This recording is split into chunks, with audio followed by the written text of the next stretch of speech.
영상 보기 전 구독, 좋아요는 큰 힘이 됩니다. 보호자분이 안 계시면 수술 진행이 어렵습니다.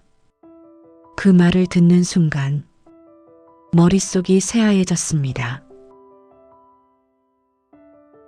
새벽 2시가 넘은 응급실은 낮보다 더 차갑게 느껴졌습니다.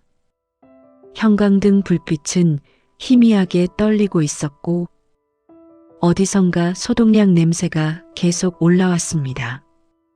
저는 배를 움켜쥔 채 침대 난간만 붙잡고 있었습니다. 식은땀이 목 뒤로 흘렀습니다.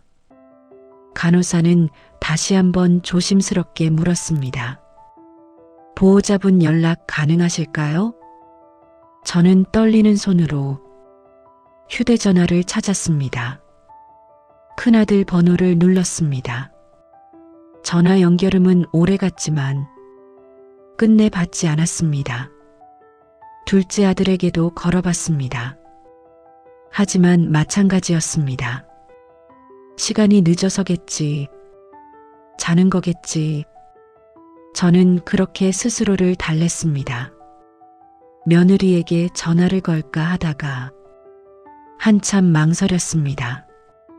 괜히 자다가 깨우는 것 같아 눈치가 보였습니다.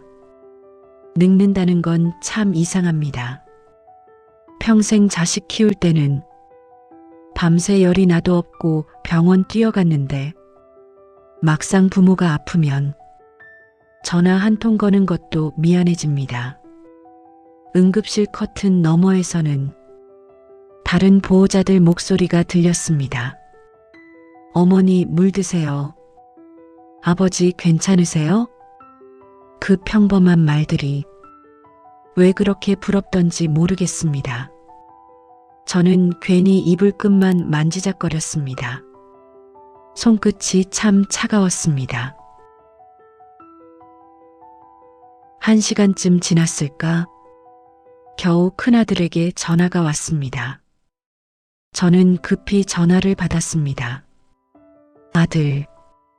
그런데 아들의 첫마디는 걱정이 아니었습니다. 엄마 많이 아파? 짧은 한숨 뒤에 이런 말이 이어졌습니다. 근데 꼭 수술해야 돼? 순간 가슴이 철렁 내려앉았습니다. 저는 잠시 말을 잃었습니다. 아들은 조심스럽게 말을 이어갔습니다. 지금 애들 학원비도 그렇고 대출도 있어서 상황이 좀 그래. 저는 애써 웃는 척했습니다. 됐다, 괜찮다. 하지만 목소리는 떨렸습니다. 사실 저는 그 순간 알았습니다. 아들이 병보다 먼저 돈 걱정을 하고 있다는 걸. 전화를 끊고 나니 응급실 천장이 흐릿하게 보였습니다. 눈물이 나려는 걸 억지로 참았습니다. 부모 마음은 끝까지 자식입니다. 아픈 순간에도 자식 사정부터 이해하게 됩니다. 그날 새벽, 저는 보호자 없이 응급실 침대에 누워 혼자 수술 동의서를 바라보고 있었습니다. 그리고 처음으로 이런 생각이 들었습니다. 내가 정말 혼자가 되었구나.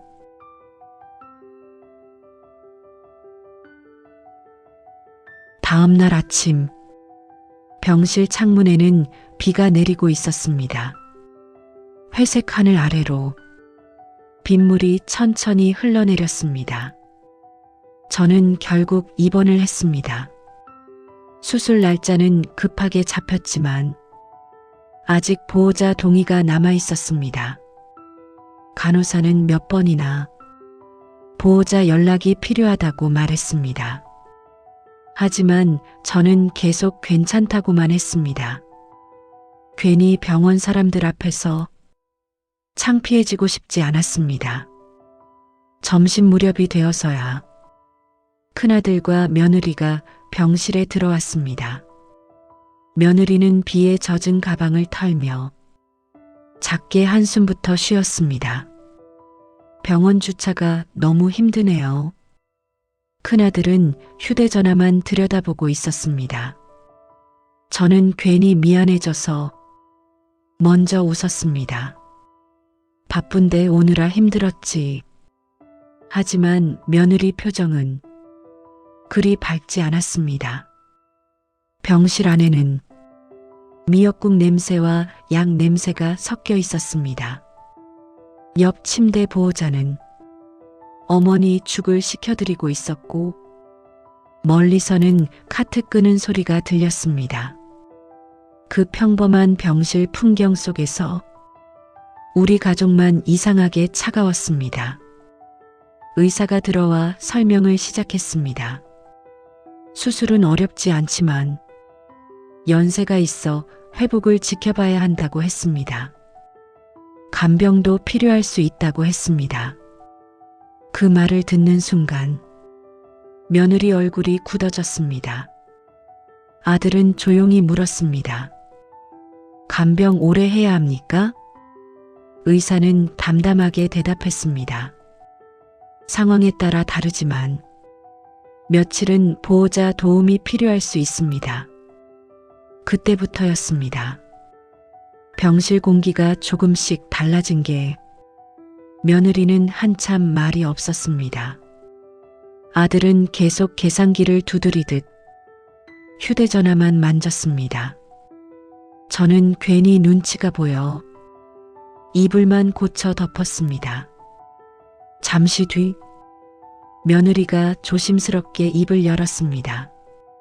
어머니, 간병인은 많이 비싸죠?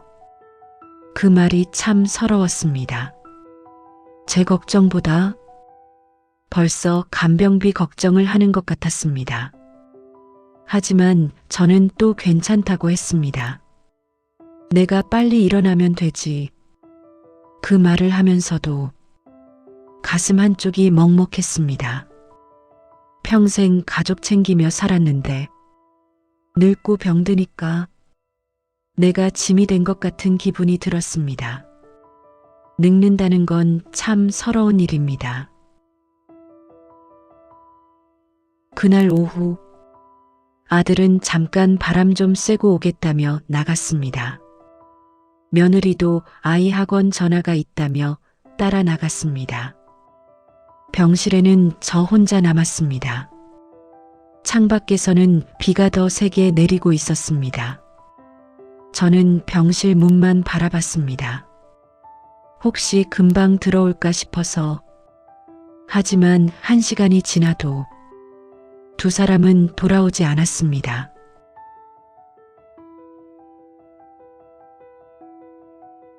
비 오는 저녁이 되자 병실 복도는 더 조용해졌습니다. 면회 시간이 끝난 뒤라 보호자들 발걸음도 뜸해졌습니다. 저는 침대에 기대 앉아 휴대전화 화면만 바라보고 있었습니다. 아들은 아직 연락이 없었습니다. 며느리에게도 아무 말이 없었습니다. 배는 계속 아팠지만 그보다 마음이 더 무거웠습니다. 옆 침대 할머니는 딸이 가져온 죽을 드시고 있었습니다. 엄마 뜨거우니까 천천히 드셔. 그 말 한마디에 할머니 얼굴이 환해졌습니다. 저는 괜히 고개를 돌렸습니다. 눈물이 날 것 같았습니다. 예전 생각이 났습니다. 큰아들이 어릴 때 장염으로 밤새 끙끙 앓던 날이 있었습니다. 저는 새벽 내내 등을 쓸어주며 한숨도 못 잤습니다. 아들이 조금만 열이 나도 겁이 나서 병원부터 뛰어갔습니다. 그런데 세월이 참 무섭습니다. 이제는 제가 아픈데 자식 눈치를 보고 있습니다. 저녁 늦게 겨우 큰아들이 병실로 들어왔습니다. 술 냄새가 아주 조금 났습니다. 아들은 피곤한 얼굴로 의자에 털썩 앉았습니다. 그리고 한참 말이 없었습니다. 저는 괜히 먼저 물었습니다. 밥은 먹었냐? 아들은 대답 대신 창밖만 바라봤습니다. 그러다 갑자기 조용히 말했습니다.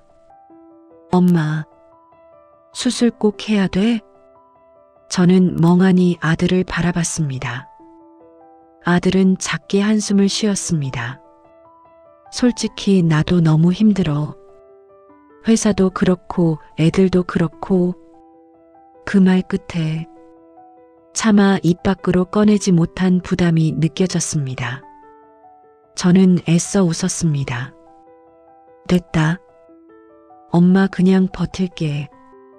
그 순간 아들 표정이 아주 잠깐 풀어졌습니다. 정말 잠깐이었지만 저는 봤습니다. 그 얼굴을 보는 순간 가슴이 서늘해졌습니다.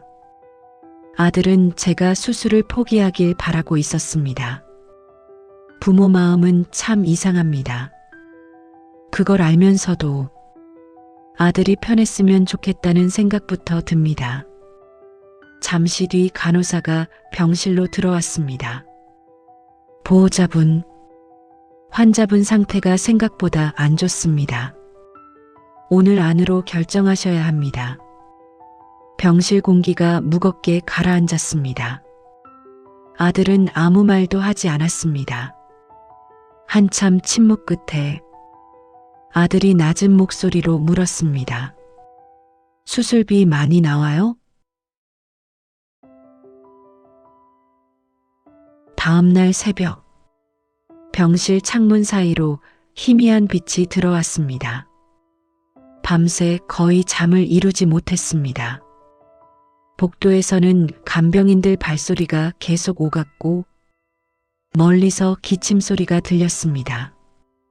병원은 늘 시끄러운데 이상하게 사람 마음은 더 외로워지는 곳입니다.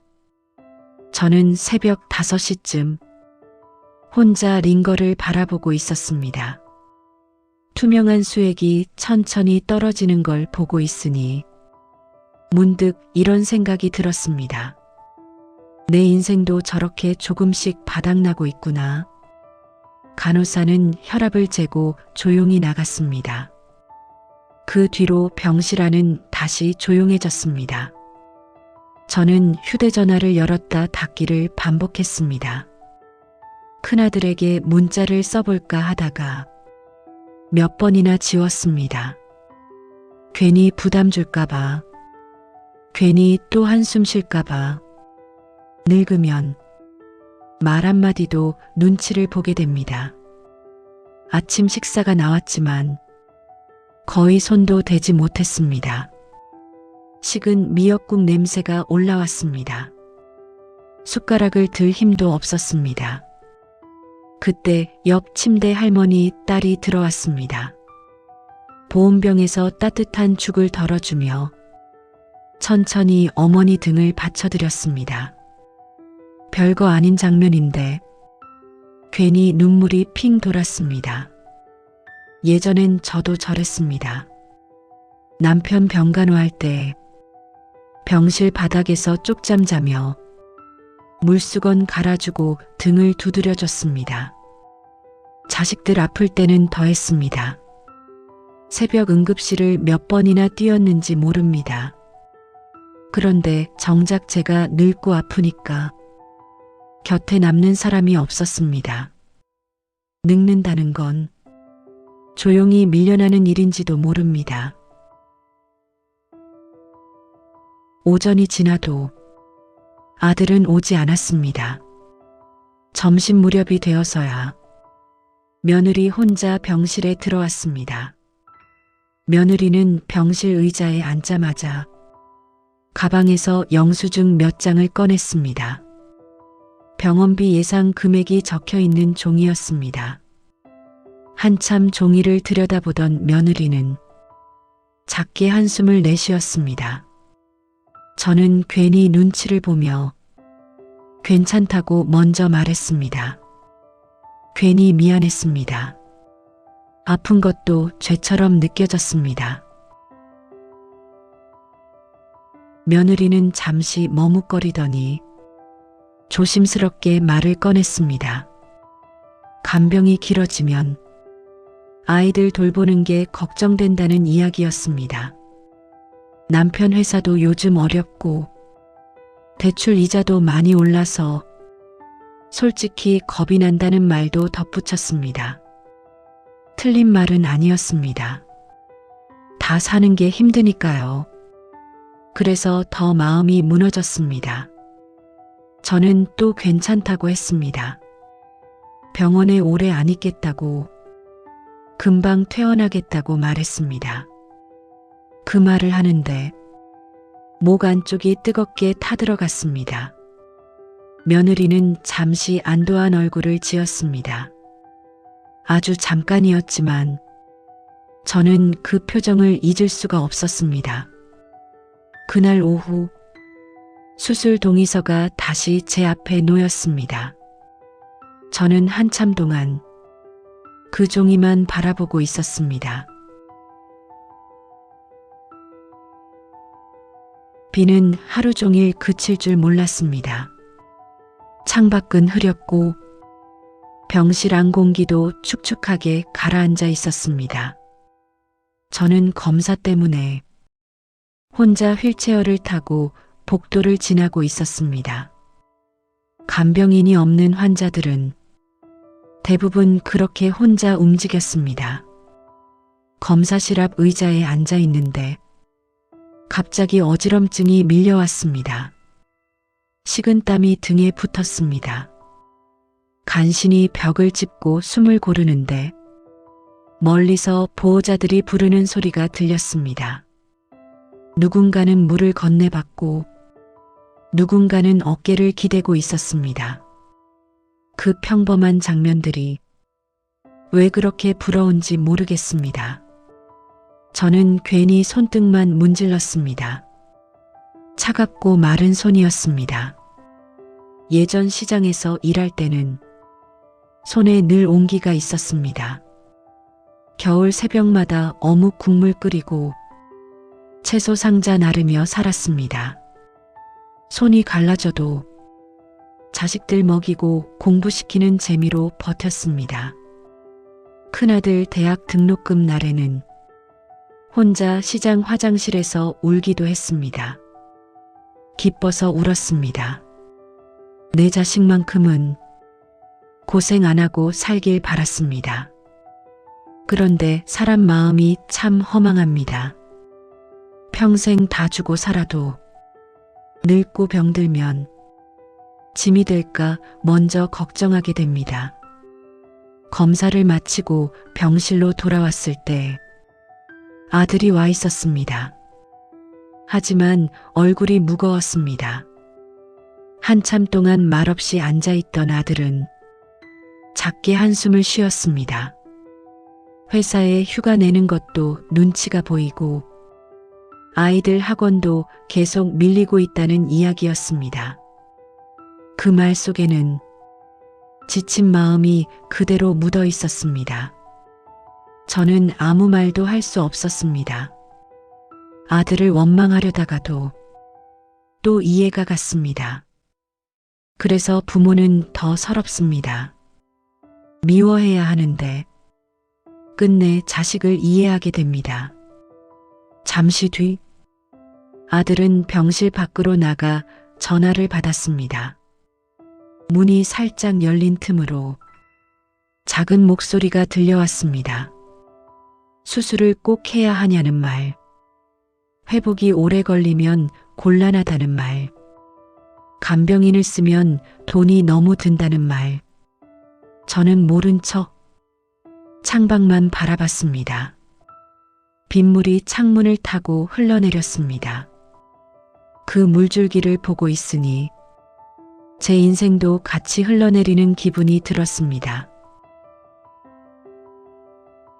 그날 저녁 의사는 더 이상 미루기 어렵다고 했습니다. 수술 여부를 오늘 안으로 결정해야 한다고 했습니다. 그리고 아들은 끝내 제 눈을 제대로 보지 못했습니다.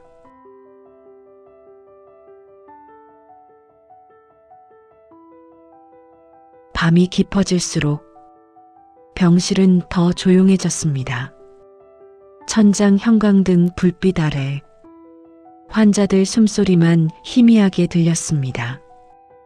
저는 잠이 오지 않아 가만히 복도를 바라보고 있었습니다. 간호사들이 바쁘게 지나가고 멀리 응급실 쪽에서는 급한 발소리도 들렸습니다. 병원은 누군가는 살고 누군가는 무너지는 곳입니다. 그 안에서 저는 점점 작아지고 있었습니다. 저녁 늦게 둘째 아들이 왔습니다. 퇴근하고 바로 왔다며 넥타이도 풀지 못한 모습이었습니다. 하지만 얼굴에는 피곤함이 가득했습니다. 둘째는 병실에 들어오자마자 휴대전화부터 충전기에 꽂았습니다. 그리고 한참 동안 아무 말도 하지 않았습니다. 저는 괜히 반가운 척 웃었습니다.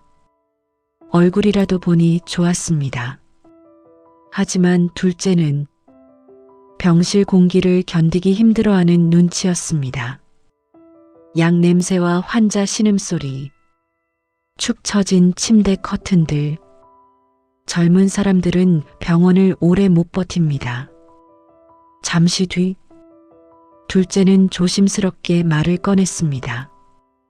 형도 요즘 힘들고 자기도 상황이 좋지 않다는 이야기였습니다.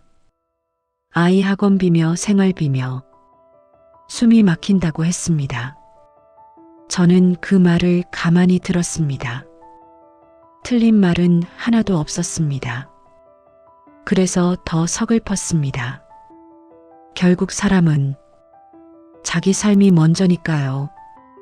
그런데 이상하게 그걸 이해할수록 더 외로워졌습니다.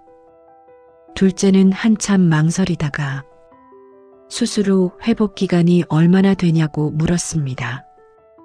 간병이 길어질 수도 있다는 말이 나오자 둘째 얼굴이 천천히 굳어졌습니다. 저는 얼른 말을 돌렸습니다. 괜찮다고, 생각보다 금방 나을 거라고 괜히 웃으며 말했지만 속은 이미 무너지고 있었습니다. 부모 마음은 참 이상합니다. 아픈 순간에도 자식 걱정부터 하게 됩니다. 둘째가 돌아간 뒤 병실에는 다시 저 혼자 남았습니다. 창밖 비는 어느새 그쳐 있었지만 마음속은 더 캄캄했습니다. 그때 간호사가 조용히 들어왔습니다. 그리고 아주 조심스럽게 말했습니다. 보호자분들이 수술을 조금 더 생각해 보겠다고 했다는 이야기였습니다. 그 말을 듣는 순간 가슴 안쪽이 천천히 식어 내려갔습니다. 수술 날짜가 잡힌 날 아침, 병실 창문으로 햇빛이 잠깐 들어왔습니다. 며칠 만에 보는 햇빛이었지만 마음은 전혀 따뜻해지지 않았습니다. 간호사는 아침 일찍부터 분주하게 움직였습니다. 수술복을 가져다 주고 주의사항을 설명했습니다. 저는 담담한 척 고개를 끄덕였지만 속은 자꾸 무너져 내렸습니다. 수술보다 더 무서운 건 수술 뒤였습니다. 누가 내 곁에 남을까? 그 생각이 자꾸 들었습니다. 아침 식판에는 흰죽이 나왔습니다. 몇 숟갈 뜨지도 못하고 내려놓았습니다. 입안이 바싹 말랐습니다. 잠시 뒤 큰아들과 둘째가 함께 병실에 들어왔습니다. 두 사람 얼굴에는 피곤함이 가득했습니다. 병원에 오래 있고 싶지 않은 사람들처럼 자꾸 시계만 바라봤습니다. 저는 괜히 미안해져서 또 먼저 웃었습니다. 애들 바쁜데 괜히 고생시킨다는 말도 했습니다. 그 말을 하면서 속으로는 참 서러웠습니다. 평생 자식 위에 살았는데 늙어서는 미안하다는 말만 하게 됩니다. 의사는 다시 한번 수술 설명을 했습니다. 회복이 늦어질 수도 있고 간병이 필요할 수도 있다고 했습니다. 그 순간 두 아들 얼굴이 동시에 굳어졌습니다. 둘째는 작게 한숨을 쉬었고 큰아들은 눈을 피했습니다. 저는 그 짧은 표정을 놓치지 않았습니다. 그리고 마음속으로 알았습니다. 아들들이 지금 가장 두려운 건 제 병이 아니라 앞으로 감당해야 할 시간이라는 걸. 설명이 끝난 뒤 두 아들은 복도로 나갔습니다. 문이 완전히 닫히지 않아 목소리가 희미하게 들렸습니다. 간병을 어떻게 할 건지, 누가 병원에 남을 건지, 사람을 쓰면 돈이 얼마나 드는지. 낮은 목소리였지만 제 귀에는 또렷하게 들렸습니다. 저는 모른 척 창밖만 바라봤습니다. 멀리 회색 건물들 사이로 바람에 흔들리는 빨래가 보였습니다. 갑자기 집 생각이 났습니다. 좁은 부엌에서 된장찌개 끓이던 저녁, 퇴근한 남편 밥 차리고 숙제 안 한 아들 혼내던 날들. 그때는 몰랐습니다. 그 시절이 가장 따뜻한 시간이었는지. 부모 마음은 참 어리석습니다. 다 지나가고 나서야 행복했던 순간을 알게 됩니다. 잠시 뒤 큰아들이 병실로 다시 들어왔습니다. 그리고 어렵게 말을 꺼냈습니다. 수술 뒤에는 요양병원으로 가는 게 어떻겠냐는 이야기였습니다. 그 말을 듣는 순간 심장이 천천히 내려앉았습니다. 그날 오후 병실 안공기는 유난히 답답했습니다. 수술 시간이 가까워질수록 저는 자꾸 숨이 막혔습니다. 요양병원.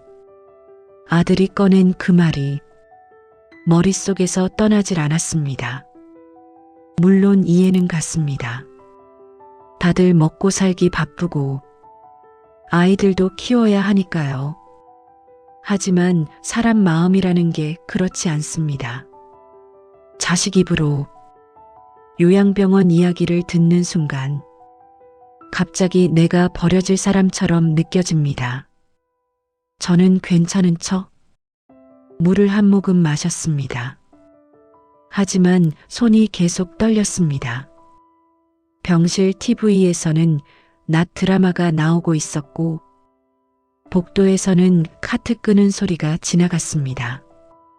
그 평범한 소리들이 이상하게 더 외롭게 들렸습니다. 잠시 뒤 며느리가 들어왔습니다.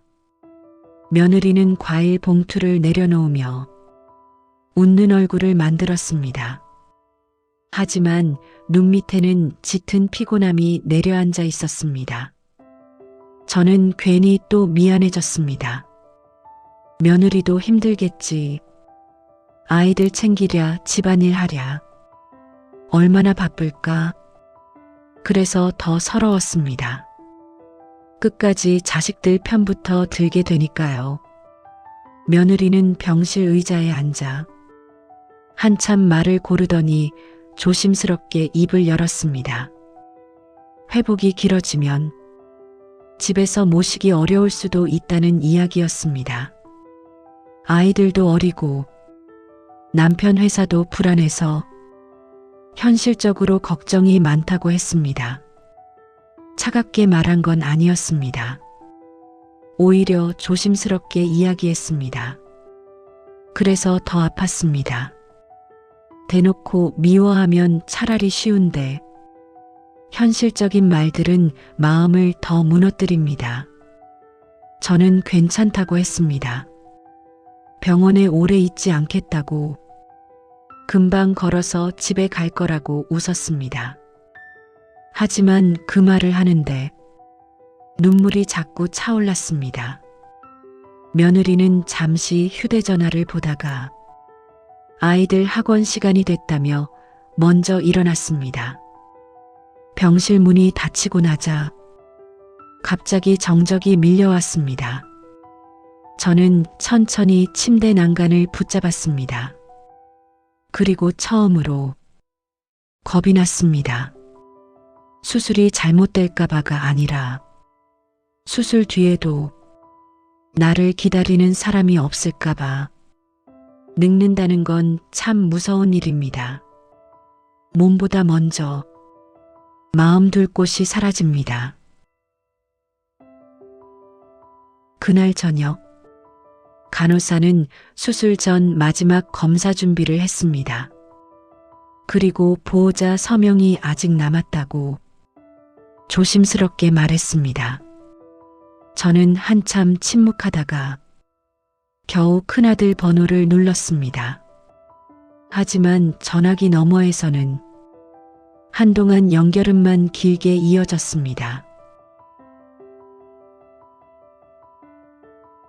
수술 전날 밤, 병실 불은 평소보다 더 어둡게 느껴졌습니다.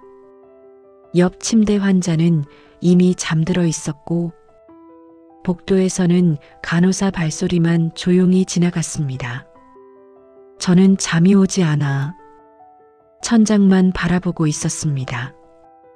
눈을 감으면 자꾸 옛날 생각이 났습니다. 아들들 어릴 적, 비 오는 날 우산 들고 학교 앞에서 기다리던 기억, 겨울 새벽, 도시락 반찬 만들던 기억, 시장 좌판에서 손 얼어가며 일하면서도 자식들 잘 크는 것만 보면 행복했던 날들. 그 시절에는 정말 몰랐습니다. 내가 늙으면 이렇게 될 줄은. 새벽 1시쯤 되었을까? 병실 문이 조용히 열렸습니다. 큰아들이었습니다. 술 냄새가 조금 났고 얼굴은 몹시 지쳐 보였습니다. 아들은 의자에 앉은 뒤 한참 동안 아무 말도 하지 않았습니다. 저도 아무 말 하지 않았습니다. 그 침묵이 더 아팠습니다. 한참 뒤 아들이 낮은 목소리로 말했습니다. 회사에서 눈치가 보인다는 이야기, 아이들 교육비가 너무 많이 든다는 이야기, 자기도 하루하루 버티는 중이라는 이야기. 저는 가만히 듣고만 있었습니다. 아들을 원망하려다가도 결국 마음이 약해졌습니다. 저 아이도 힘들겠지. 그 생각이 먼저 들었습니다. 그래서 부모는 끝까지 바보 같습니다. 그러다 아들이 조심스럽게 말을 꺼냈습니다. 혹시 수술 안 하고 약으로 버틸 방법은 없냐고. 순간 가슴이 먹먹해졌습니다. 저는 대답 대신 창밖만 바라봤습니다. 어두운 유리창에 늙은 제 얼굴이 희미하게 비쳤습니다. 주름진 얼굴, 힘 빠진 눈, 어느새 참 많이 늙어 있었습니다. 아들은 끝내 제 얼굴을 제대로 보지 못했습니다. 그리고 작게 말했습니다. 자기도 무섭다고, 간병이 길어질까봐, 겁난다고. 그 말을 듣는 순간 이상하게 화도 나지 않았습니다. 그냥 마음이 텅 빈 것 같았습니다. 저는 한참 침묵하다가 아들에게 웃어 보였습니다. 괜찮다고, 엄마 금방 나을 거라고. 끝까지 아들을 안심시키고 있었습니다. 그런데 바로 그때였습니다. 병실 문 밖에서 간호사 두 사람이 조용히 나누는 말이 들렸습니다. 환자 상태가 생각보다 좋지 않다는 이야기였습니다. 수술 중 위험할 수도 있다는 말도, 희미하게 들려왔습니다. 수술 당일 새벽, 병실 창밖은 아직 어두웠습니다. 잠을 잔 건지, 눈만 감고 있었던 건지, 저도 알 수 없었습니다. 밤새 몸은 뜨거웠다가 차가워졌고, 배 안쪽은 무겁게 가라앉아 있었습니다. 간호사가 들어와 혈압을 재고 수술복으로 갈아입는 걸 도와주었습니다. 얇은 수술복은 생각보다 훨씬 차가웠습니다. 목 뒤로 바람이 스치는 느낌이 들자 괜히 마음까지 헐벗은 것 같았습니다. 저는 침대에 누운 채 천장을 바라봤습니다. 하얀 천장, 희미한 형광등, 어디선가 들려오는 바퀴 굴러가는 소리. 그 소리들이 이제 정말 들어가는구나. 그런 생각을 하게 만들었습니다. 큰아들은 병실 구석 의자에 앉아 있었습니다. 밤새 제대로 못 잔 얼굴이었습니다. 하지만 제 손을 잡지는 않았습니다. 그저 휴대전화를 쥐고 화면만 바라보고 있었습니다. 저는 그 모습이 이상하게 서운하면서도 또 안쓰러웠습니다. 아들도 얼마나 복잡할까? 회사도 있고, 아이들도 있고, 집안 사정도 있겠지. 그런 생각을 하며 또 제 마음을 눌렀습니다. 부모 마음은 끝까지 자식입니다. 자식이 서운하게 해도 먼저 이해할 이유를 찾게 됩니다. 수술실로 내려가기 전 간호사가 보호자 확인을 했습니다.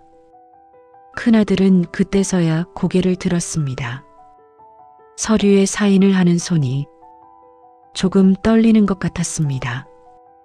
그걸 보며 저는 괜히 마음이 아팠습니다. 내가 아파서 저 아이 손까지 떨리게 하는구나. 평생 자식 걱정만 하던 습관은 이런 순간에도 멈추지 않았습니다. 침대가 복도로 밀려나갔습니다. 천장에 불빛이 하나씩 지나갔습니다. 하나, 또 하나. 복도 끝에서 소독약 냄새가 더 짙어졌습니다. 저는 그때 갑자기 남편 생각이 났습니다. 남편이 살아있었다면 제 손을 꼭 잡아줬을 겁니다. 무뚝뚝한 사람이었지만 병원에서는 늘 제 옆에 앉아 있었습니다. 별말 없이 물컵을 밀어주고 이불을 한 번 더 덮어주던 사람. 그 사람이 떠난 뒤 저는 혼자가 된 줄 알았습니다. 그런데 아니었습니다.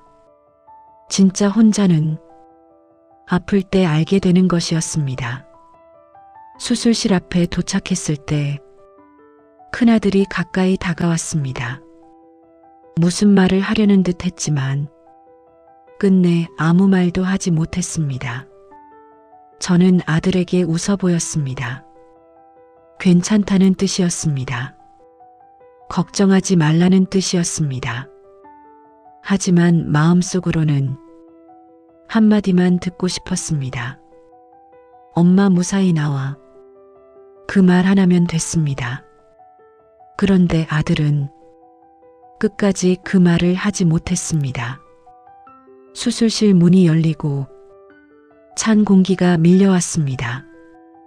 침대가 안으로 들어가는 순간 저는 복도 끝에 서 있는 아들의 얼굴을 마지막으로 보았습니다.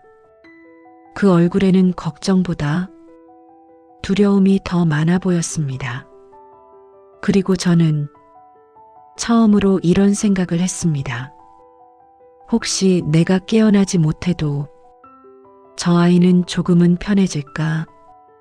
그 생각이 드는 순간 눈물이 조용히 흘러내렸습니다.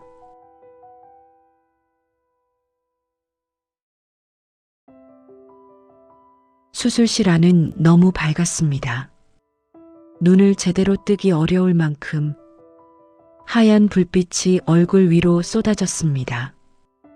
사람들이 제 주변을 바쁘게 오갔습니다. 기계 소리, 비닐 장갑 스치는 소리, 짧게 오가는 의료진의 말소리. 모든 것이 낯설고 무서웠지만 이상하게 저는 아무 말도 하지 못했습니다. 그저 침대 위에 누워 손가락만 살짝 움직였습니다. 간호사가 제 어깨를 가볍게 잡아주었습니다. 차가운 손길이었지만 그 순간에는 그게 이상하게 위로가 되었습니다. 가족도 아닌 사람이 제 어깨를 잡아주는 그 짧은 순간에 저는 참 많은 생각을 했습니다. 피부치라는 게 뭘까? 가족이라는 게 뭘까? 한평생 같이 살아온 사람보다 오늘 처음 본 간호사의 손이 더 따뜻하게 느껴질 때가 있구나. 마취가 들어가기 전 눈앞이 조금씩 흐려졌습니다. 그때 오래된 기억들이 천천히 떠올랐습니다. 큰아들이 처음 걸음마를 하던 날, 둘째가 감기에 걸려 밤새 울던 날, 남편 월급이 모자라 시장 반찬 가게에서 늦게까지 일하던 날, 비닐봉지에 남은 반찬을 담아오며 그래도 아이들 밥은 먹일 수 있겠다 싶어 혼자 웃던 날, 저는 그렇게 살았습니다. 좋은 옷 한 벌 제대로 못 사 입어도 자식들 운동화는 새 것으로 사주고 싶었습니다. 내 입에는 찬밥을 넣어도 아이들 국은 따뜻하게 데워주고 싶었습니다. 그게 부모인 줄 알았습니다. 그게 당연한 줄 알았습니다. 그런데 늙고 나니 그 당연했던 세월들이 아무도 기억하지 않는 빛처럼 느껴졌습니다. 저는 자식들에게 갚으라고 한 적이 없었습니다. 그저 아플 때 한 번쯤 손잡아 주길 바랐을 뿐입니다. 그게 그렇게 큰 바람이었을까요? 마취약이 퍼지며 몸이 점점 무거워졌습니다. 눈꺼풀이 내려앉기 직전 저는 마음속으로 남편 이름을 불렀습니다. 여보, 나 너무 무서워. 그 말을 속으로 삼키자 눈가가 뜨거워졌습니다. 얼마나 지났는지 모릅니다. 어둠 속에서 누군가 제 이름을 부르는 것 같았습니다. 멀리서 들리는 소리처럼 희미했습니다. 몸은 움직이지 않았고 목은 타들어가는 것처럼 말랐습니다. 눈을 뜨려 했지만 눈꺼풀이 너무 무거웠습니다. 그 사이로 의료진의 다급한 목소리가 들리는 듯 했습니다. 상태를 더 지켜봐야 한다는 말, 출혈이 있었다는 말, 회복실로 옮긴다는 말. 저는 그 말들을 물속에서 듣는 것처럼 멀게 들었습니다. 그리고 아주 짧은 순간 아들들 얼굴이 떠올랐습니다. 아이들이 어릴 때는 제가 조금만 늦게 들어와도 현관 앞에서 기다렸습니다. 그 작은 얼굴들이 문틈 사이로 저를 찾았습니다. 그런데 지금은 제가 삶과 죽음 사이를 지나가고 있는데도 누가 나를 기다리고 있을지 확신할 수 없었습니다.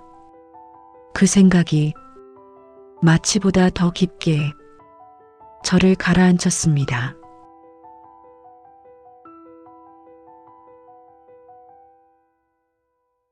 눈을 떴을 때 처음 보인 것은 회복실 천장이었습니다. 입안은 바짝 말라 있었고 몸은 제 것이 아닌 것처럼 무거웠습니다. 배 쪽에는 묵직한 통증이 있었습니다. 숨을 조금만 깊게 쉬어도 속이 찢어지는 것 같았습니다. 저는 소리를 내고 싶었지만 목에서는 쉰 숨만 나왔습니다. 간호사가 다가와 수술은 끝났다고 말해 주었습니다. 하지만 며칠은 더 지켜봐야 한다고 했습니다. 그 말이 고맙기도 하고 무섭기도 했습니다. 살았구나. 그런데 이제부터가 시작이구나. 회복실에서 병실로 돌아왔을 때 창밖은 이미 저녁이었습니다. 병실 안에는 불이 켜져 있었고 옆 침대에서는 보호자가 조용히 귤 껍질을 까고 있었습니다. 귤 향이 약 냄새 사이로 퍼졌습니다. 그 향이 이상하게 집 냄새처럼 느껴졌습니다. 저는 고개를 조금 돌려 제 침대 옆을 보았습니다. 의자는 비어 있었습니다. 큰아들도 둘째도 며느리도 없었습니다. 간호사는 보호자분이 잠깐 나가셨다고 했습니다. 잠깐. 그 말이 참 오래 마음에 남았습니다. 사람들은 늘 잠깐이라고 말합니다. 잠깐 나갔다 올게. 잠깐만 기다려. 잠깐 생각해 볼게. 그 잠깐들이 모여 노인은 긴 밤을 혼자 견딥니다. 저는 움직이지 못하는 몸으로 가만히 천장만 바라봤습니다. 통증보다 외로움이 더 크게 밀려왔습니다. 입술이 말라 물을 달라고 하고 싶었지만 목소리가 나오지 않았습니다. 그때 옆 침대 보호자가 제 쪽을 보더니 간호사를 불러주었습니다. 저는 그 작은 친절 하나에 눈물이 날 뻔했습니다. 가족도 아닌 사람이 제 마른 입술을 먼저 봐주었습니다. 간호사가 물을 조금 적셔주자 겨우 숨이 편해졌습니다. 밤이 깊어질 무렵 큰아들이 병실에 들어왔습니다. 얼굴에는 피곤함이 가득했고 손에는 편의점 커피가 들려 있었습니다. 저는 힘겹게 눈을 떴습니다. 아들은 제 상태를 묻는 대신 의사에게 들은 이야기를 정리하듯 말했습니다. 회복을 봐야 하고 며칠 더 입원해야 하고 퇴원 뒤에도 혼자 있기는 어렵다는 내용이었습니다. 그 말끝마다 숨겨진 걱정이 느껴졌습니다. 누가 돌볼 것인가? 돈은 얼마나 들 것인가? 집으로 모실 수 있는가? 저는 아들의 말보다 아들이 감추고 있는 계산이 더 또렷하게 들렸습니다. 서운했지만 이상하게 화는 나지 않았습니다. 그저 지쳤습니다. 아픈 몸보다 이제는 마음이 먼저 늙어버린 것 같았습니다. 큰아들은 잠시 머뭇거리더니 퇴원 뒤에 바로 집으로 가기보다는 잠깐 요양병원에서 회복하는 게 좋겠다고 했습니다. 잠깐. 또 그 말이었습니다. 저는 그 말을 듣는 순간 속으로 조용히 무너졌습니다. 요양병원이 나쁜 곳이라는 뜻이 아닙니다. 하지만 자식 입에서 그 말이 나올 때 부모는 압니다. 이제 내 자리가 집에서 조금씩 밀려나고 있다는 것을. 저는 아무 대답도 하지 못했습니다. 창밖 유리에 병든 제 얼굴이 희미하게 비쳤습니다. 그리고 그 옆으로 큰아들의 지친 얼굴도 함께 비쳤습니다. 같은 유리창 안에 있었지만 우리는 참 멀리 떨어져 있었습니다.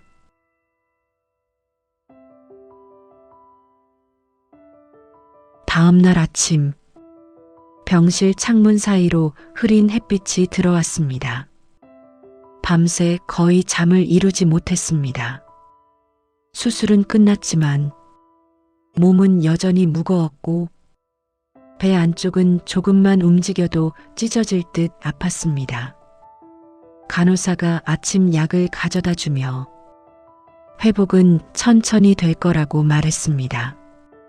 하지만 제 마음은 점점 더 깊은 곳으로 가라앉고 있었습니다. 병실 의자는 여전히 비어 있었습니다. 큰아들은 새벽에 잠깐 다녀갔고, 둘째는 오늘 회사에 꼭 나가야 한다며 연락만 남겼습니다. 저는 괜찮다고 답했습니다. 괜히 또 미안해졌습니다. 부모는 늙어도 참 이상합니다. 섭섭해도 끝내 자식 편을 들게 됩니다. 아침 식판이 들어왔지만 거의 먹지 못했습니다. 식은 북엇국 냄새가 올라왔고 금속 숟가락이 그릇에 닿는 소리가 병실 안에 작게 울렸습니다. 옆 침대 할머니는 딸이 머리를 빗겨주고 있었습니다. 엄마 여기 눕지 말고 조금 기대. 다리 저리면 말해. 그 평범한 말들이 왜 그렇게 부러운지 모르겠습니다.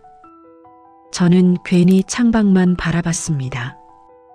멀리 병원 주차장에는 비에 젖은 차들이 줄지어 서 있었습니다. 그걸 바라보다가 문득 오래전 생각이 났습니다. 큰아들이 중학생 때였습니다. 학교 끝나고 집에 돌아왔는데 운동화 바닥이 다 떨어져 있었습니다. 그날 밤 저는 몰래 시장 좌판 하나를 더 맡았습니다. 손가락 끝이 얼어붙어도 새 운동화 사줄 생각에 버텼습니다. 며칠 뒤 새 운동화를 신고 웃던 아들 얼굴이 아직도 기억납니다. 그 웃는 얼굴 하나 보려고 평생을 살았습니다. 그런데 지금은 그 아이 눈치를 보며 병원 침대에 누워 있습니다. 인생이 참 허망했습니다. 점심 무렵 큰아들이 다시 병실에 왔습니다. 얼굴은 더 지쳐 보였습니다. 셔츠는 구겨져 있었고 눈밑은 짙게 내려앉아 있었습니다. 아들은 한참 말을 고르다가 조심스럽게 이야기를 꺼냈습니다.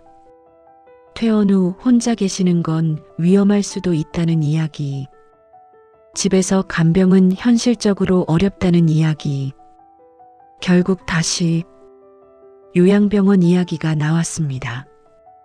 저는 말없이 듣고만 있었습니다. 아들도 어렵게 꺼낸 말이라는 걸 알았습니다. 그래서 더 마음이 무너졌습니다. 잠시 뒤 아들이 휴대전화로 무언가를 보여주었습니다. 요양병원 사진이었습니다. 깨끗한 병실, 재활치료실, 환하게 웃는 노인들 사진. 하지만 저는 알았습니다. 사진 속 웃음과 실제 외로움은 다르다는 걸. 그곳에 들어가면 점점 가족에게서 멀어질 것 같았습니다. 명절에도 잠깐 보고 가는 사람, 전화도 점점 줄어드는 사람, 그렇게 잊혀지는 미래가 눈앞에 보이는 것 같았습니다. 저는 애써 웃으며 말했습니다. 생각 좀 해보겠다고. 그 말을 하는데 가슴 안쪽이 천천히 무너져 내렸습니다. 그리고 바로 그때였습니다. 병실 문 앞에서 며느리와 큰아들이 낮은 목소리로 다투는 소리가 들렸습니다. 병원비 이야기가 조용히 새어나오고 있었습니다. 그날 저녁, 병실 안 공기는 유난히 답답했습니다. 비는 그쳤지만 창밖 하늘은 여전히 흐렸습니다. 저는 침대에 기대 앉아 멀리 복도만 바라보고 있었습니다. 큰아들과 며느리는 병실 밖 복도 끝 의자에 앉아 있었습니다. 둘은 작은 목소리로 계속 이야기를 나누고 있었습니다. 처음에는 들리지 않았습니다. 하지만 병실 문이 살짝 열린 틈 사이로 조각 같은 말들이 들어왔습니다. 입원비, 간병비, 생활비, 대출, 그 단어들이 제 가슴 위로 하나씩 떨어졌습니다. 며느리는 지친 목소리였습니다. 큰아들도 한숨을 자주 쉬었습니다. 누가 잘못한 건 아닐지도 몰랐습니다. 다들 자기 삶을 버티느라 힘든 거니까요. 하지만 부모는 압니다. 자식들이 힘들어하는 이유 안에 이제 자신이 포함되어 있다는 걸, 그 사실이 너무 아팠습니다. 저는 괜히 이불만 만졌습니다. 병원 이불은 늘 차갑습니다. 아무리 덮어도 온기가 오래 남지 않습니다. 문득 남편 생각이 났습니다. 남편이 아프기 시작했을 때 저는 단 하루도 곁을 비운 적이 없었습니다. 새벽에 열이 오르면 간호사를 불렀고 밤새 물수건을 갈아주었습니다. 돈이 없어도 같이 버티면 괜찮았습니다. 그런데 지금은 돈보다 더 무서운 게 생겼습니다. 부담, 그 단어 하나가 가족 사이를 천천히 멀어지게 만들었습니다. 늙는다는 건 참 서러운 일입니다. 몸보다 먼저 사람들 마음에서 자리가 줄어듭니다. 잠시 뒤 둘째 아들도 병실로 들어왔습니다.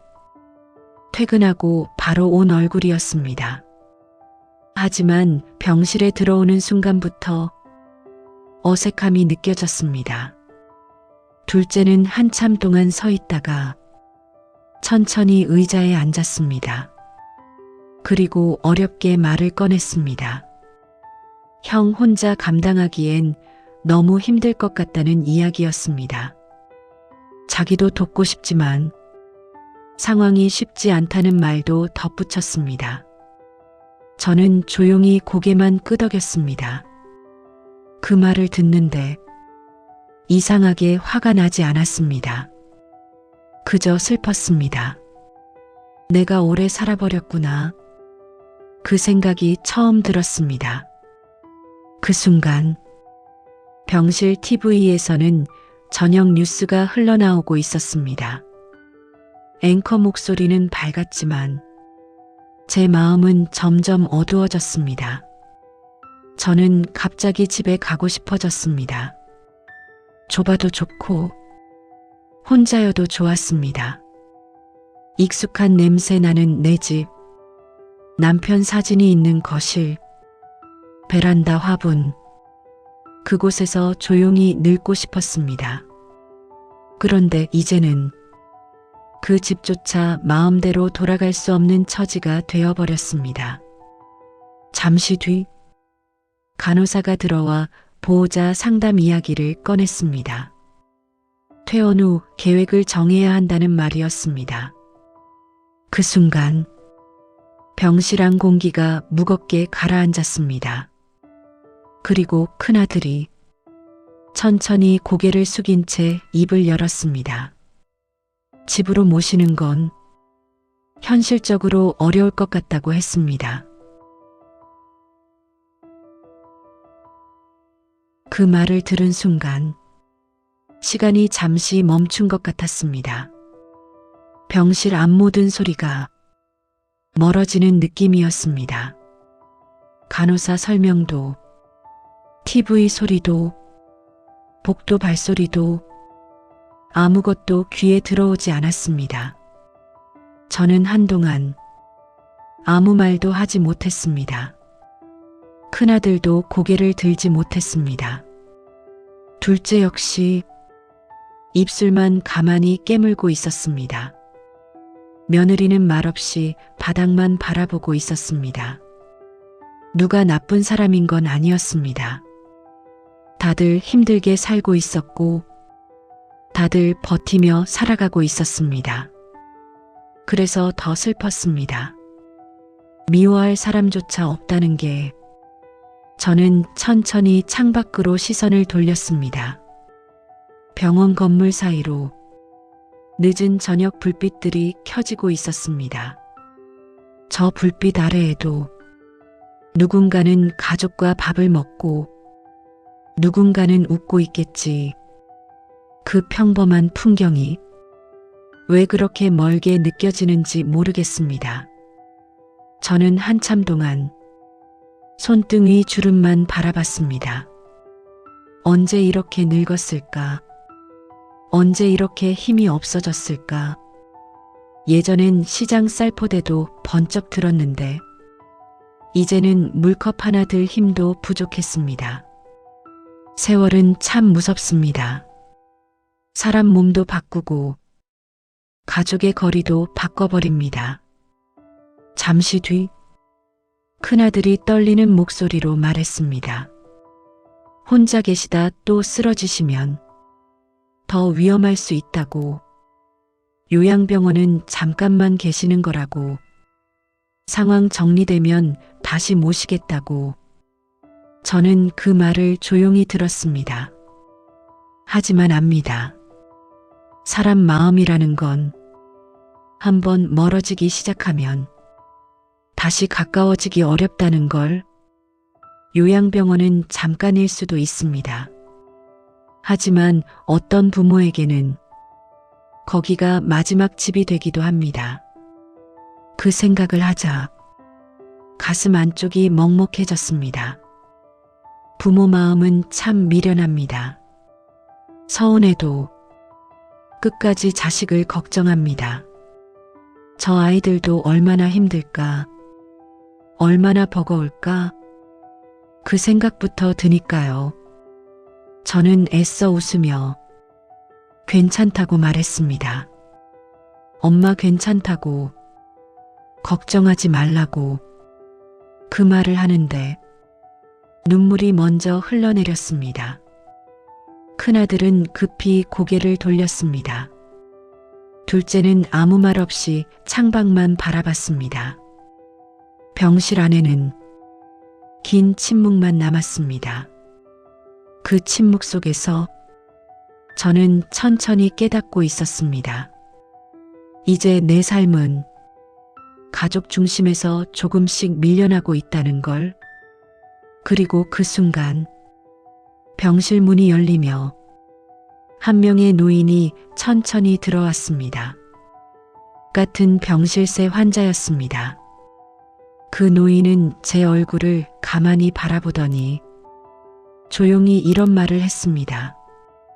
자식 있어도 결국 마지막은 혼자더라고요. 그 한마디에 참고 있던 눈물이 끝내 무너졌습니다.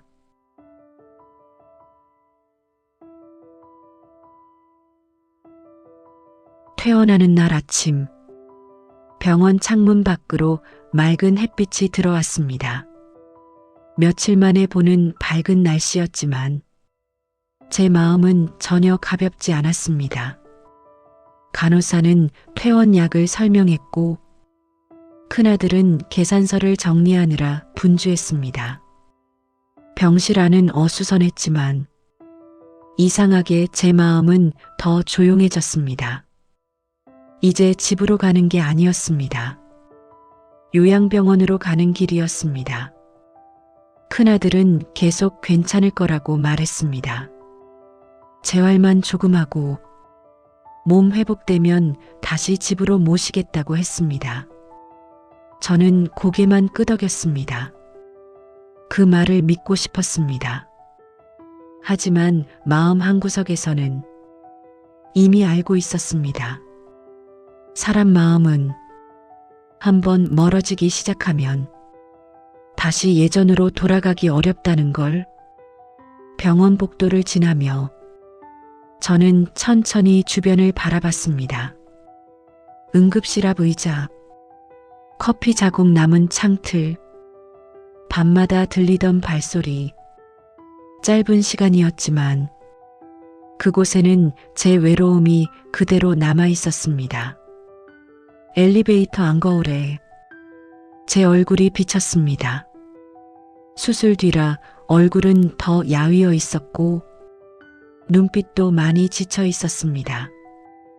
그 모습을 보는 순간 갑자기 겁이 났습니다. 이제 정말 늙어버렸구나. 몸보다 마음이 먼저 무너졌습니다. 요양병원은 시 외곽에 있었습니다. 차창 밖으로 낯선 건물들이 지나갔고 가을비 맞은 은행나무가 도로 옆에 길게 서 있었습니다. 차 안에서는 아무 말도 없었습니다. 큰아들은 운전만 했고 며느리는 휴대전화만 바라봤습니다. 저는 괜히 창밖만 봤습니다. 차 안 공기가 답답했습니다. 예전 가족여행 갈 때는 차 안이 늘 시끄러웠습니다. 아들들 싸우는 소리, 과자 부스럭거리는 소리, 남편 웃음소리, 그런 평범한 시간들이 이제는 아주 먼 이야기처럼 느껴졌습니다. 요양병원 건물은 생각보다 컸습니다. 하얀 벽, 좁은 로비, 소독약 냄새, 복도 끝에는 휠체어 탄 노인들이 조용히 앉아 있었습니다. TV는 켜져 있었지만 아무도 제대로 보지 않는 눈치였습니다. 원무과 직원은 익숙한 표정으로 입원 서류를 설명했습니다. 큰아들은 서류를 넘겨받아 읽기 시작했습니다. 저는 그 모습을 멍하니 바라봤습니다. 마치 짐 하나 맡기러 온 사람처럼 느껴졌습니다. 그 생각이 드는 순간 가슴 안쪽이 서늘해졌습니다. 잠시 뒤 병실 안내를 받았습니다. 창문 하나 있는 작은 병실이었습니다. 옆 침대에는 이미 다른 할머니 한 분이 누워 있었습니다. 벽시계 초침 소리가 유난히 크게 들렸습니다. 큰아들은 짐을 정리해주며 며칠만 계시면 된다고 다시 말했습니다. 하지만 눈은 자꾸 시계를 향하고 있었습니다. 며느리는 병실 커튼을 정리하며 아이들 하원 시간 이야기를 했습니다. 그 말을 듣는 순간 저는 알았습니다. 이 사람들은 이미 집으로 돌아갈 준비를 하고 있다는 걸. 잠시 뒤 큰아들이 조심스럽게 말했습니다. 엄마 잘 계셔야 해. 그 한마디에 눈물이 왈칵 쏟아질 뻔했습니다. 하지만 저는 끝까지 웃었습니다. 부모는 마지막까지 자식 편안하게 보내주려 합니다. 문이 닫히고 병실 안이 조용해졌습니다. 저는 한참 동안 닫힌 문만 바라보고 있었습니다. 그리고 그 순간 처음으로 집에 돌아가고 싶다는 생각보다 다시는 돌아가지 못할 것 같다는 생각이 더 크게 들었습니다. 요양병원 첫날 밤은 유난히 길었습니다. 복도 불은 밤새 꺼지지 않았고 멀리서 누군가 기침하는 소리가 계속 들렸습니다. 어디선가는 간병인이 조용히 환자를 달래는 소리도 들렸습니다. 저는 낯선 침대에 누운 채 잠을 이루지 못했습니다. 집에서는 늘 작은 스탠드를 켜놓고 잤습니다. 남편 사진 옆에 두었던 오래된 스탠드였습니다. 그 불빛 아래서 밤마다 가족 걱정을 했습니다. 그런데 이제는 낯선 천장만 바라보며 누워 있었습니다. 옆 침대 할머니는 잠꼬대처럼 계속 아들 이름을 불렀습니다. 한참을 듣고 있는데 괜히 마음이 먹먹해졌습니다. 아마 저 할머니도 기다리는 사람이 있는 거겠지. 아니면 기다렸던 시간이 너무 길었던 걸지도 몰랐습니다. 아침이 되자 간병인이 식판을 가져왔습니다. 미음과 반찬 몇 가지. 김은 눅눅했고 국은 미지근했습니다. 저는 몇 숟갈 뜨다가 내려놓았습니다. 입맛이 없었습니다. 창밖 운동장에는 재활 치료를 받는 노인들이 천천히 걷고 있었습니다. 누군가는 보호자 손을 잡고 있었고 누군가는 혼자 휠체어를 밀고 있었습니다. 저는 한참 동안 그 모습을 바라봤습니다. 그리고 문득 깨달았습니다. 여기 있는 사람들 대부분이 누군가의 부모였다는 걸, 누군가를 위해 평생 살았던 사람들이었습니다. 하지만 결국 마지막에는 이렇게 작은 병실 하나에서 시간을 버티고 있었습니다. 늙는다는 건 참 외로운 일입니다. 몸이 약해지는 것보다 점점 잊혀지는 게 더 무섭습니다. 점심 무렵 큰아들에게서 짧은 문자가 왔습니다. 엄마 바빠서 오늘은 못 가.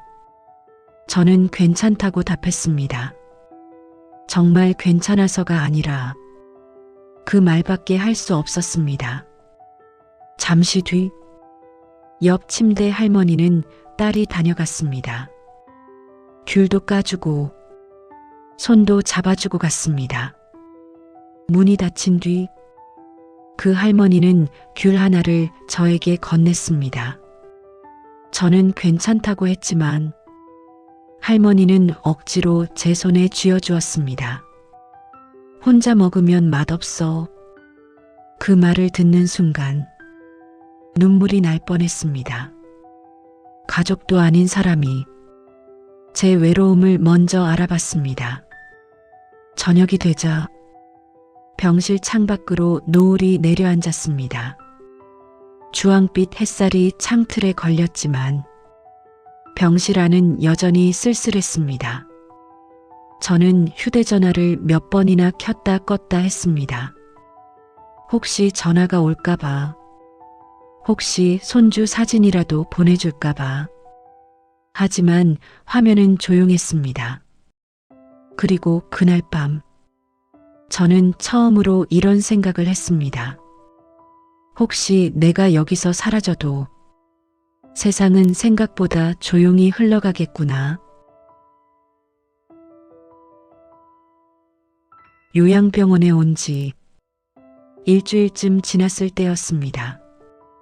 시간은 이상하게 느리게 흘렀습니다. 아침 약 먹고, 재활 치료받고, 식판 들어오고, TV 소리 듣다가 하루가 끝났습니다. 매일 비슷한 하루였지만 마음은 점점 더 메말라갔습니다. 큰아들은 처음 며칠은 연락을 했습니다. 오늘은 어떠냐고, 식사는 했냐고. 하지만 전화는 점점 짧아졌습니다. 둘째는 더 뜸했습니다. 바쁘다는 문자만 남았습니다. 저는 괜찮다고 답했습니다. 그 말이 이제는 습관처럼 나왔습니다. 괜찮다. 걱정하지 마라. 엄마는 괜찮다.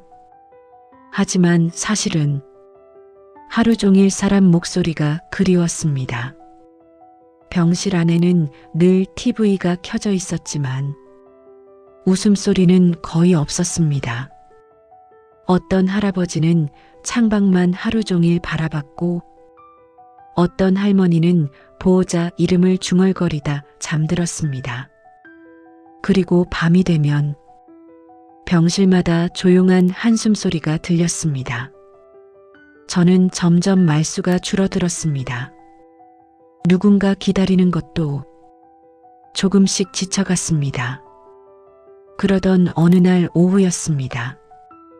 간호사가 제게 작은 봉투 하나를 가져다 주었습니다. 큰아들이 두고 갔다고 했습니다. 저는 떨리는 손으로 봉투를 열었습니다. 안에는 현금 몇 장과 짧은 메모가 들어 있었습니다.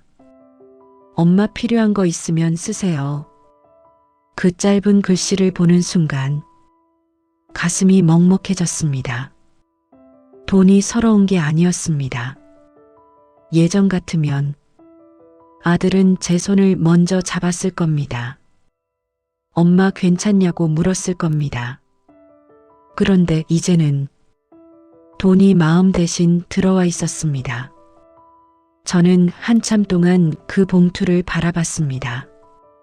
그리고 조용히 눈을 감았습니다. 문득 아주 오래전 일이 떠올랐습니다. 큰아들이 초등학교 들어가던 날, 준비물을 못 사서 혼자 울던 밤이 있었습니다. 저는 다음 날 새벽 시장 일을 하나 더 잡았습니다. 그 작은 공책 하나 사주려고 손이 퉁퉁 붓도록 일했습니다. 그때 저는 돈보다 아이 마음이 먼저였습니다. 그런데 세월이 지나니 돈이 마음을 대신하는 날도 오는 것 같았습니다. 창밖에서는 늦가을 바람이 불고 있었습니다. 마른 나뭇잎이 병원 마당을 굴러다녔습니다. 저는 그 모습을 오래 바라봤습니다. 그리고 그 순간 간호사 두 사람이 복도 끝에서 나누는 이야기가 들렸습니다. 한 환자가 가족 한 번 못 보고 세상을 떠났다는 이야기였습니다. 그 말을 듣는 순간 가슴 안쪽이 서늘하게 식어 내려갔습니다. 요양병원 생활은 생각보다 빨리 사람을 무디게 만들었습니다. 처음에는 날짜를 세고 요일을 기억하려 했습니다. 오늘이 월요일인지 며칠째 여기 있는지 억지로라도 헤아려 봤습니다. 하지만 시간이 조금 지나자 그것도 흐려졌습니다. 아침 식판 들어오면 하루 시작, 약 먹고 재활 치료 다녀오면 점심, 저녁 뉴스 소리 들리면 밤. 하루가 그렇게 반복됐습니다. 병실 창문 밖 은행나무 잎도 어느새 거의 떨어져 있었습니다. 날씨는 점점 추워졌고 병원복도 바닥은 늘 차가웠습니다. 저는 재활 치료를 받으러 내려가는 시간이 제일 싫었습니다. 걷는 연습을 하다가도 문득 내가 왜 여기 있나 싶은 생각이 들었습니다. 예전에는 시장 골목을 하루 종일 걸어도 다리가 아픈 줄 몰랐습니다. 무거운 채소 상자 들고 새벽 장사 다니며 살았습니다. 그런데 지금은 몇 걸음 떼는 것조차 힘겨웠습니다. 늙는다는 건 몸이 천천히 자기 것이 아니게 되는 일 같습니다. 어느 날 오후 복도 끝 병실에서 갑자기 울음소리가 들렸습니다. 간병인들이 바쁘게 오갔고 간호사들도 급히 뛰어다녔습니다. 잠시 뒤 복도는 다시 조용해졌습니다. 그리고 저녁 무렵 그 병실 침대가 비워졌습니다. 며칠 전까지 창가에 앉아있던 할아버지였습니다. 항상 면회 시간을 기다리던 분이었습니다. 아드님 온다고 머리도 빗고 계셨던 분. 그런데 결국 가족은 마지막을 보지 못했다고 했습니다. 그 이야기를 들은 순간 가슴 안쪽이 서늘해졌습니다. 저도 모르게 창밖만 오래 바라봤습니다. 혹시 나도 저렇게 될까봐, 누군가 기다리다 조용히 사라질까봐. 그날 밤 저는 잠을 거의 이루지 못했습니다. 옆 침대 할머니는 작은 숨소리를 냈고 복도에서는 간병인 슬리퍼 끄는 소리가 들렸습니다. 그 소리들을 듣고 있으니 이상하게 집 생각이 더 났습니다. 부엌에서 된장찌개 끓던 냄새, 남편 기침 소리, 늦게 들어오는 아들 기다리며 거실 불 켜놓던 밤, 그 평범한 날들이 왜 그렇게 그리운지 모르겠습니다. 사람은 행복할 때는 모릅니다. 잃고 나서야 그 시간이 얼마나 따뜻했는지 알게 됩니다. 새벽 가까이 되었을 때 휴대전화 화면이 잠깐 켜졌습니다. 큰아들에게 문자 하나가 와 있었습니다. 엄마 이번 주는 못 갈 것 같아. 짧은 문자였습니다. 저는 한참 화면만 바라보다 괜찮다고 답했습니다. 그리고 휴대전화를 천천히 내려놓았습니다. 그 순간 병실안이 유난히 크게 느껴졌습니다. 며칠 뒤 첫눈이 내렸습니다. 병원 창문 밖으로 작은 눈발이 천천히 떨어졌습니다. 요양병원 사람들은 대부분 창밖을 오래 바라봅니다. 갈 곳이 없는 사람들처럼 창문 앞에 오래 앉아 있습니다. 저도 그날은 한참 동안 눈 내리는 운동장을 바라봤습니다. 문득 손주 생각이 났습니다. 작년 겨울에는 손주와 눈사람도 만들었습니다. 장갑도 없이 뛰어나온 손주 손이 얼까봐 제가 제 장갑을 벗어 끼워줬습니다. 그 작은 손이 제 손을 꼭 잡고 웃던 기억이 아직도 선명했습니다. 그래서 그날 용기 내어 손주에게 영상통화를 걸어봤습니다. 몇 번 신호가 가다가 며느리가 전화를 받았습니다. 잠시 뒤 손주 얼굴이 화면에 나타났습니다. 하지만 손주는 어색한 표정이었습니다. 예전처럼 반갑게 웃지 않았습니다. 뒤에서 며느리가 학원 갈 준비를 재촉하는 소리도 들렸습니다. 통화는 오래가지 못했습니다. 손주는 금방 친구 이야기로 넘어갔고 며느리는 바쁜 목소리로 나중에 다시 전화드리겠다고 했습니다. 전화가 끊긴 뒤 저는 한동안 휴대전화를 쥔 채 가만히 앉아 있었습니다. 손주 잘못은 아니었습니다. 아이들은 빨리 잊습니다. 자주 보지 못하면 마음도 금방 멀어집니다. 그 사실이 참 아팠습니다. 예전에는 손주 좋아하는 반찬 만든다고 시장 새벽부터 돌아다녔습니다.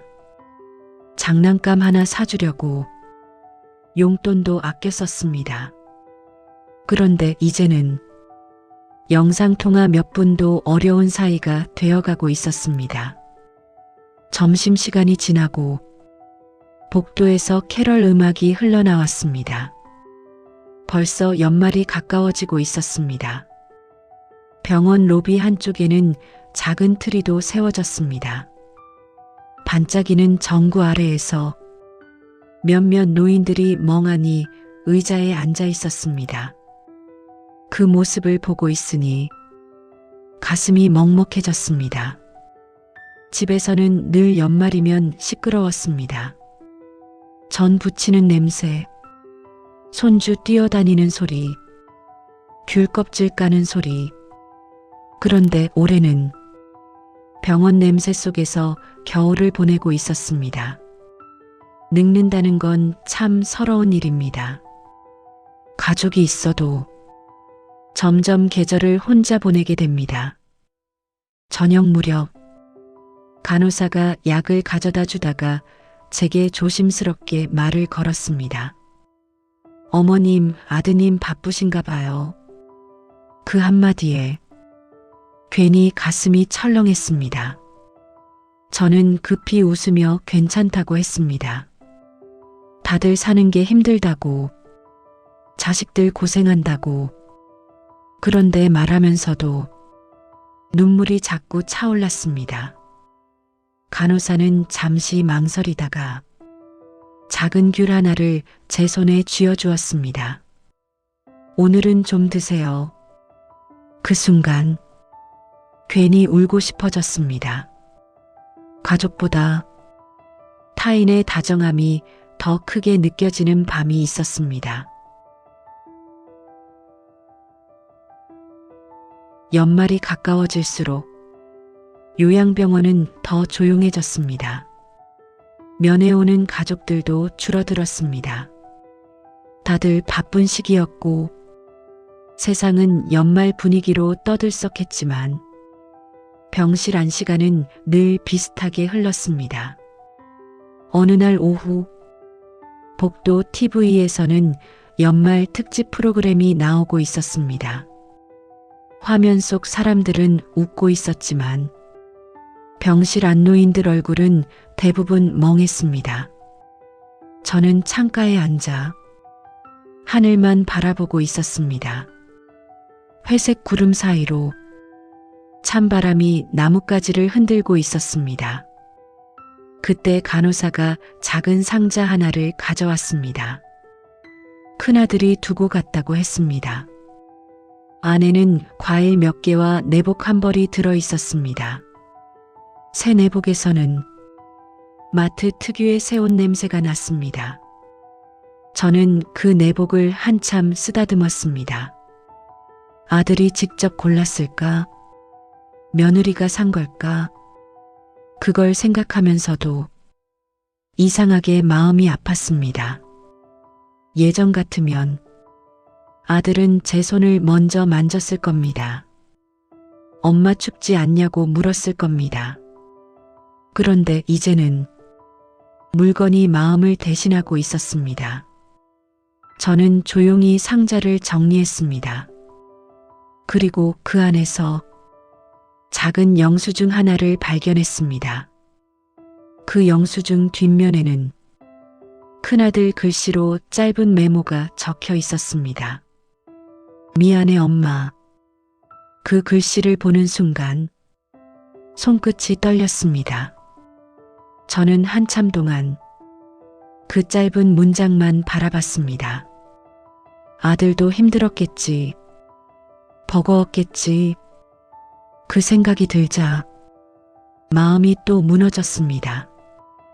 부모는 끝까지 자식을 미워하지 못합니다. 그게 참 슬픈 일입니다.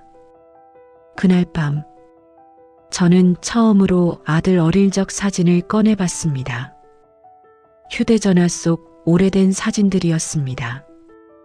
운동회 날 웃고 있는 얼굴, 군대 입대하던 날, 첫 월급 받았다고 소고기 사들고 왔던 날, 사진을 넘길수록 눈물이 멈추지 않았습니다.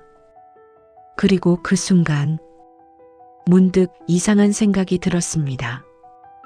나는 이 아이들에게 무엇을 남기고 갈까? 집만 남기고 떠나는 건 아닐까? 그 생각이 들자 갑자기 무언가를 정리해야겠다는 마음이 생겼습니다.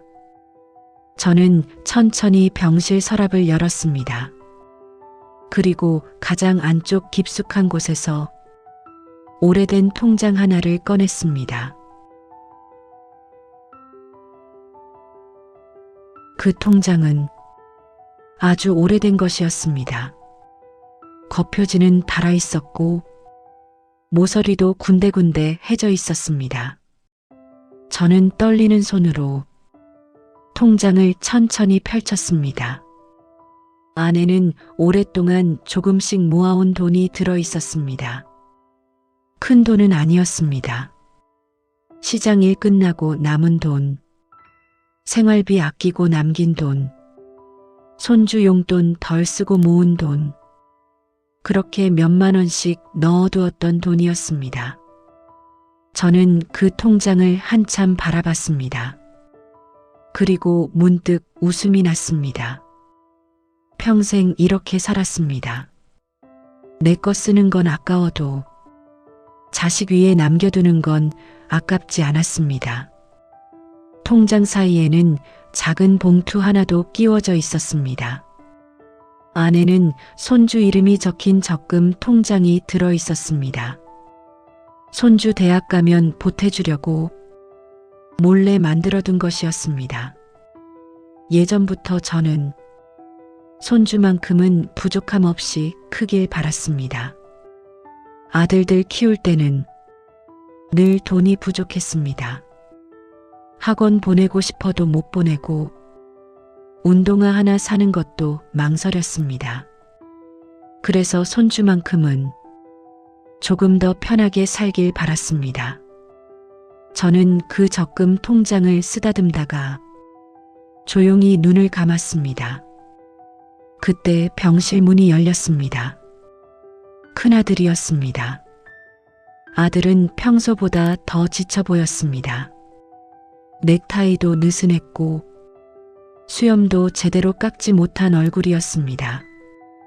저는 얼른 통장을 덮으려 했지만 아들이 먼저 적금 통장을 보았습니다.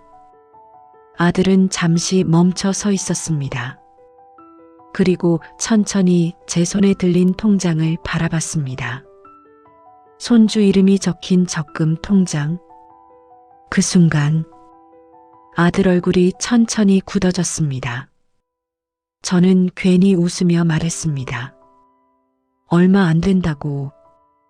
그냥 조금씩 모아둔 거라고. 손주 나중에 필요할까봐 만든 거라고. 아들은 아무 말도 하지 못했습니다. 병실 안 공기가 갑자기 무거워졌습니다. 저는 괜히 민망해져서 통장을 다시 서랍 안으로 넣으려 했습니다. 그런데 그때 아들이 갑자기 얼굴을 돌렸습니다. 눈가가 붉어져 있었습니다. 저는 처음 봤습니다. 아들이 저런 표정을 짓는 걸. 한참 뒤 아들이 낮은 목소리로 말했습니다. 엄마는. 그리고 그 뒤를 잊지 못했습니다. 저는 애써 웃으며 괜찮다고 했습니다. 부모는 늘 그렇습니다. 자식이 미안해하면 오히려 더 괜찮은 척하게 됩니다. 하지만 그 순간 아들은 처음으로 깨닫고 있었습니다. 엄마는 단 한 번도 자기 자신 위에 살아본 적이 없었다는 걸. 그날 이후 큰아들은 조금 달라졌습니다. 퇴근이 늦어도 잠깐이라도 병실에 들렀습니다. 길지 않은 시간이었지만 예전처럼 급하게 나가지는 않았습니다. 어느 날은 귤 한 봉지를 들고 왔고 어느 날은 죽을 사왔습니다. 별것 아닌 행동이었지만 저는 그게 참 고마웠습니다. 사람 마음이라는 게 그렇습니다.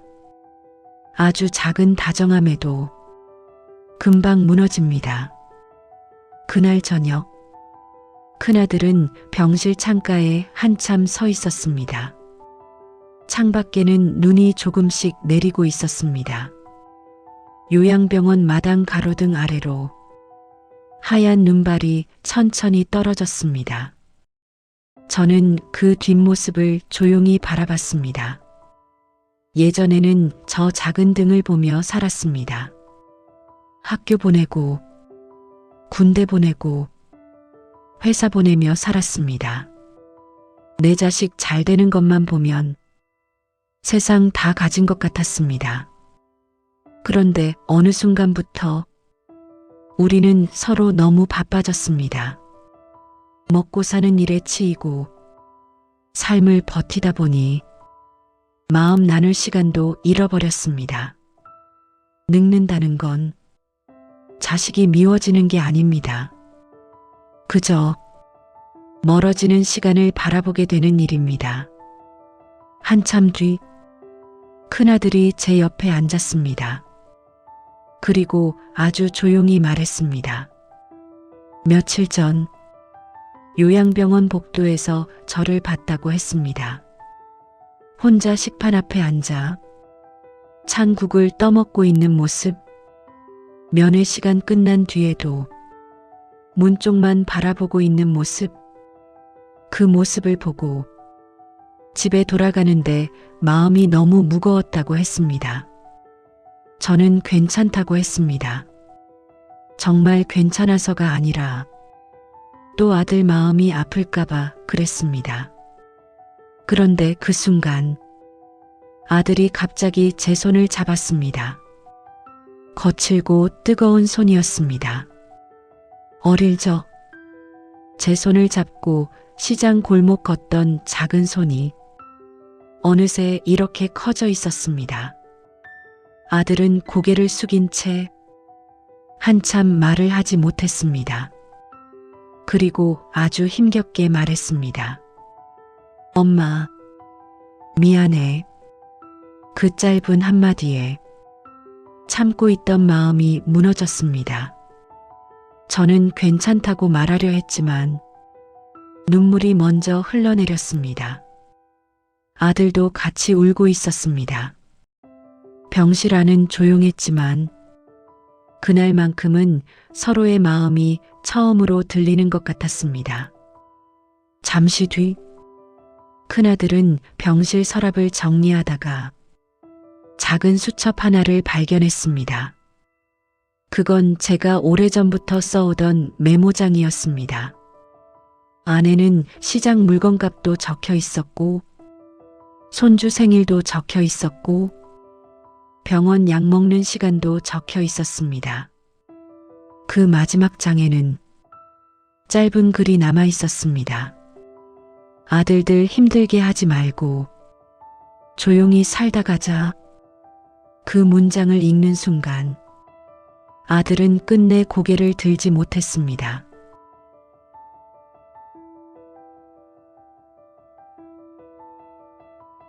겨울바람이 차갑게 불던 어느 저녁이었습니다. 병실 창문 밖으로 노을빛이 천천히 내려앉고 있었습니다. 붉은 햇살이 병실 벽을 비추자 오래된 커튼 그림자도 길게 늘어졌습니다. 저는 침대에 기대 앉아 그 노을을 가만히 바라보고 있었습니다. 이상하게 마음이 조금 편안했습니다. 몸은 여전히 아팠지만 오랫동안 눌려있던 마음은 조금 가벼워진 것 같았습니다. 큰아들은 그날도 퇴근 후 병실로 왔습니다. 예전처럼 급한 얼굴이 아니었습니다. 손에는 작은 보온통이 들려 있었습니다. 제가 좋아하던 된장국이라고 했습니다. 며느리가 끓였다고 했습니다. 보온통 뚜껑을 여는 순간 익숙한 된장 냄새가 조용히 퍼졌습니다. 그 냄새를 맡는데 갑자기 집이 떠올랐습니다. 좁은 부엌, 기모르던 냄비, 늦게 들어오는 아이들 기다리며 국 데우던 밤들. 평범했지만 그때가 참 따뜻했습니다.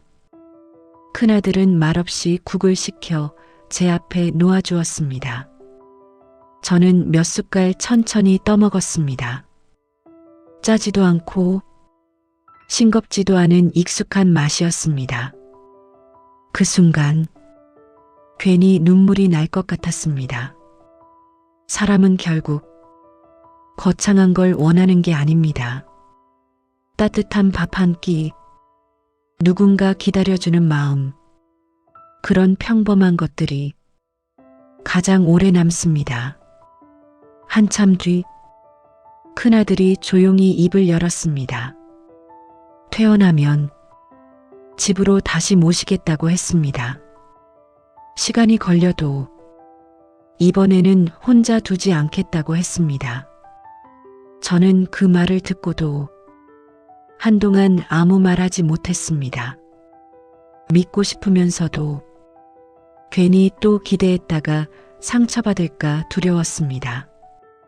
하지만 아들의 눈을 보는 순간 조금은 알 것 같았습니다. 저 아이도 늦게라도 마음을 깨닫고 있다는 걸. 저는 천천히 손을 뻗어 아들 손등을 가볍게 두드렸습니다. 그리고 조용히 웃었습니다. 됐다. 엄마는 그것만으로 됐다. 그 말을 하는데 큰아들 눈가가 다시 붉어졌습니다. 병실 안에는 한동안 말이 없었습니다. 창밖 노을은 점점 어두워졌고 복도에서는 저녁 약 카트 끄는 소리가 지나갔습니다. 그 평범한 소리 속에서 저는 문득 이런 생각이 들었습니다. 부모 마음은 참 오래 갑니다. 상처받아도 끝내 자식을 품게 됩니다. 그리고 자식은 너무 늦어서야 그 마음을 배웁니다. 잠시 뒤 간호사가 병실 문을 열고 들어왔습니다. 큰아들은 제 이불을 한 번 더 덮어주었습니다. 그 손길이 참 오랜만에 따뜻했습니다. 저는 눈을 감으며 그 온기를 조용히 느꼈습니다. 병실 안에는 된장국 냄새가 아직 은은하게 남아 있었습니다.